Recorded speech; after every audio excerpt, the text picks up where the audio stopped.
This episode discusses real murder and sexual violence in a documentary style, without graphic detail, and with respect for victims and families. If this topic is difficult, please take care while listening, and skip if you need to.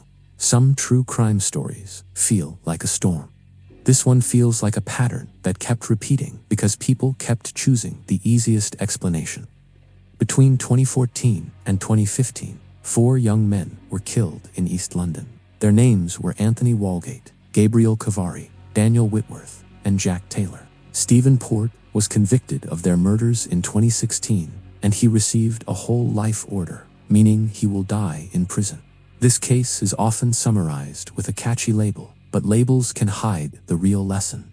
This is not an app story. This is a story about decisions, assumptions, and missed connections. I am telling this victim first. The victims are the center of the story.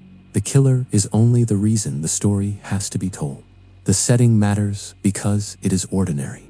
Barking streets, a block of flats, public spaces people pass every day without fear. The first name is Anthony Walgate.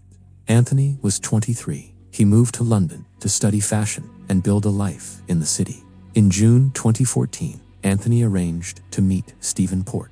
Anthony was never seen alive again. Soon after, Anthony's body was found near Port's building. A young man dying outside a residence should trigger immediate suspicion and urgent scrutiny. But an early story took hold quickly.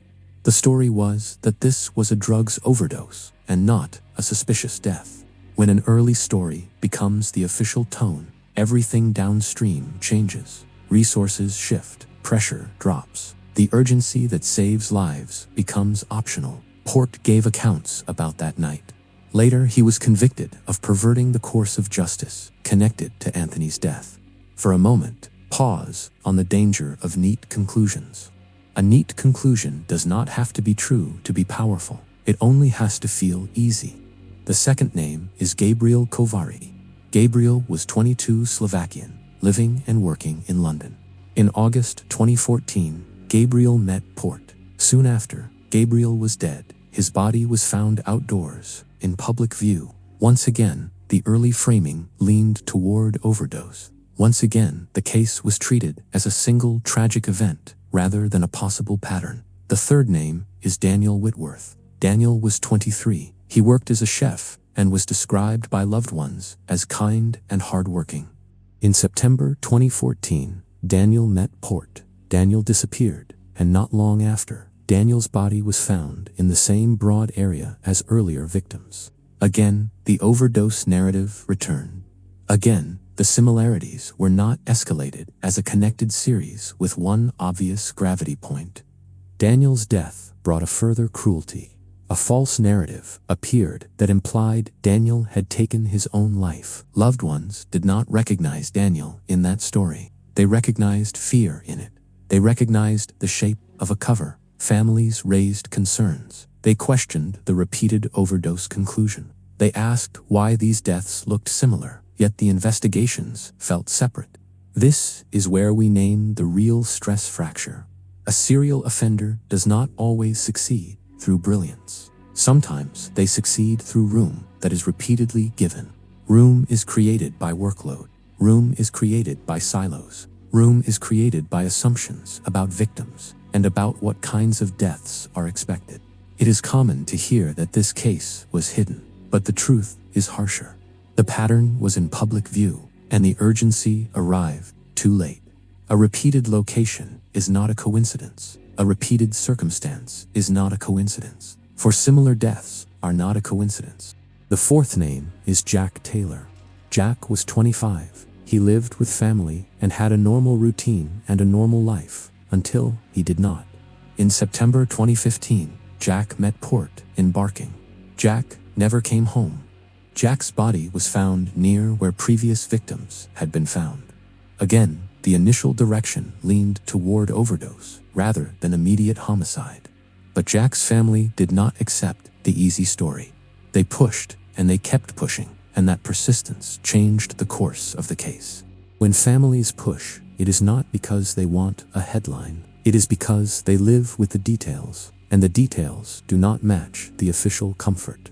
As pressure increased, CCTV and other evidence began to matter in a different way. The case started to shift from isolated tragedies to a connected investigation. When the case was properly linked, the earlier accidents stopped looking accidental. The earlier coincidences stopped looking like chance. In October 2015, Stephen Port was arrested on suspicion of murder. After that, the pace and seriousness of the investigation changed. That contrast is painful because it raises the question nobody wants to answer. Why did it take 4 deaths for the pattern to be treated as urgent? The trial gathered evidence across the deaths and across wider offending. The case included serious sexual offenses as well as the murders. In November 2016, Port was convicted of 4 murders and multiple sexual offenses. He was sentenced to a whole life order.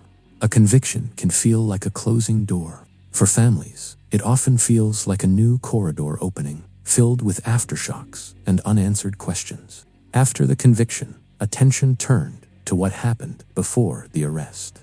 People began asking what had been missed and why the early investigations did not stop him. Inquests later examined the deaths again. In 2021, a jury reached conclusions that the 4 men were unlawfully killed. The inquests and later reviews discussed serious concerns about the initial investigative approach and the risks of premature conclusions. Reports and commentary have argued that if the first death had been handled differently, later deaths might have been prevented. Sit with that idea carefully. It does not mean blame is simple. It means the cost of early misclassification can be measured in human lives. A death labeled non-suspicious does not receive the same resources as a death labeled suspicious. One word can change an entire outcome. In true crime, the first framing is a lever. If the lever is pulled the wrong way, every later decision inherits the same mistake. This case also taps into a wider fear that some victims are treated as less urgent because society assigns stories to them. Bias is not always loud. Bias can be quiet. Bias can be disbelief. Bias can be the shrug that says, "This is just what happens." If a system treats a victim's vulnerability as lifestyle, a predator gains cover. If a system treats a warning as drama, a predator gains time. The label grinder killer makes the story feel like technology is the villain. That is comforting because it moves the danger away from human decisions. Technology did not do this. Port did this. And the early failures to treat deaths as suspicious helped him continue. That is why I am careful with storytelling here. I am not giving a how it was done account. I am showing how it was allowed to repeat. The strongest thread in this case is the families. Families refuse silence. Families refused tidy explanations. Families demanded professional curiosity. They asked why similarities were ignored. They asked why investigation steps were delayed. They asked why their loved ones were not treated as urgent. In many cases, grief makes people quiet. In this case, grief became pressure. Pressure became accountability. Accountability became a second investigation. The modern lesson is not panic about strangers. The lesson is take patterns seriously and take families seriously. Families notice what databases miss. Families notice what routine paperwork flattens. Families notice when a story does not fit the person they knew. This does not mean families should conduct investigations. It means their concerns should trigger careful professional attention, not dismissal. The official system should not require families to fight for basics. It should not require sisters to become advocates to be heard. When you hear serial killer, people imagine a mastermind. Often, the truth is simpler. The offender repeats until something finally stops them. What stops them should be early. It should be methodical. It should be the willingness to question the easiest explanation. This case shows what happens when early certainty replaces early curiosity. It shows what happens when the file closes too quickly. It also shows the danger of isolation. When cases sit in separate boxes, a pattern can stay invisible even when it is standing in front of you. The victims in this case were young men, and several were gay or perceived to be gay. That should never reduce urgency. It should increase care. Vulnerable people are not less important. They are more at risk. When risk is higher, responsibility should be higher too.